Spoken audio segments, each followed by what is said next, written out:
everybody. Abby Schmeltzkop here. And today I'm going to lead you through a little exercise or explain how to do a little exercise around the sword of the Spirit.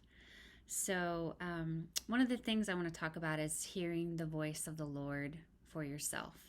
And this is something that I personally used to struggle with immensely, and occasionally I still do. But one of the first times that I heard the Lord speak to me was when I was living abroad, and the preacher or the pastor was like talking about how the Lord gave them a new name, or like gave them a spiritual name. Like our parents give us our natural names, and sometimes they're the same as our spiritual names that the Lord gives us as well. And sometimes they're different. I think more often than not, they're probably different. But they were talking about how meaningful it was when the Lord spoke to them and gave them their spiritual name. And I was like, oh, that's so cool, Lord. I want that. I want to know what my spiritual name is. I want to know what it means. And I heard the Lord say Dorothy. And I was like, yeah, right. It's not Dorothy. That's stupid. That's not in the Bible, Lord. I literally said that to him. I had such limited capacity for the creativity of the Lord then that when I heard him say that, it just did not resonate with me. I was like, there's no way my spiritual name is Dorothy. Why would you name me Dorothy? And the weeks following that experience where I heard him say Dorothy, but I was like, there's no way that wasn't the Lord. I just kept hearing him saying, it's Dorothy. It's really Dorothy. And then one day I heard the Lord say, look it up. So I did. I looked it up. And the meaning of Dorothy is gift of God. And I just thought that was so sweet and so precious. And when I read that, for some reason, I was like, oh, it does have like a spiritual meaning. Dorothy has a spiritual meaning. So for me, that was I just grasped onto that and resonated with that. And the weeks and months and even years, like even to this day, the Lord uses that as a way to kind of blow me kisses from heaven, or to like affirm something in me. Like he'll bring up something from like The Wizard of Oz and Dorothy, or Gwendolyn the Good Witch, or I know I'm talking about a movie reference. I hope I'm not offending anybody. But he'll use like little bits and pieces of meaningful things based around Dorothy and that movie specifically, to communicate with me and to love on me. And I just think that is so, so cool. So, that's sort of like when I first heard the Lord, when I first felt like I could hear the voice of the Lord for myself. And then several years fast forward, I decided to try a journaling exercise that I had heard about, where you sit down and you basically journal in first person as if the Lord is speaking to you. So it's like a direct line with the Lord.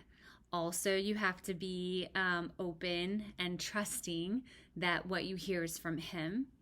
Because if you don't, there's just no way it will work. You'll just be so caught up in your own brain that you'll just sit there and not be able to write anything. So it's sort of a letting go exercise where you sit and you write what you hear the Lord saying about you. And when I did this exercise, I started writing things that I knew were true. And then from there, I just kept going and flowing until I felt the grace lifting for me to stop. And I knew that it was from the Lord. This is silly, but I had to look up one of the words because I wasn't exactly sure what it meant. So that was sort of like the Lord's way of affirming to me specifically, like, yes, this really is from me. You can trust that you can hear me and that you can access my voice anytime. And it's such a beautiful, beautiful gift. And I feel like I have just developed a really beautiful relationship with the Lord, and how he's been so kind and patient in teaching me and encouraging me in hearing his voice, right?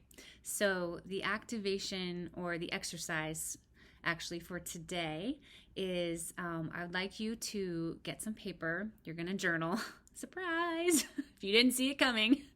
So you need some paper and a pen. And then I think it's nice just to set a timer for 5 minutes the first time so you don't get too caught up and you're not worried about the time. And just so that takes it off the table in your mind so you can let go of that.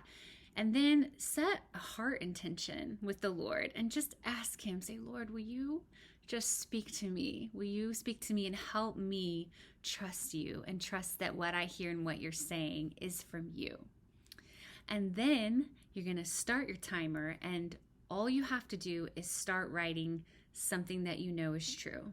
For example, I would write, I love you so much, Abby.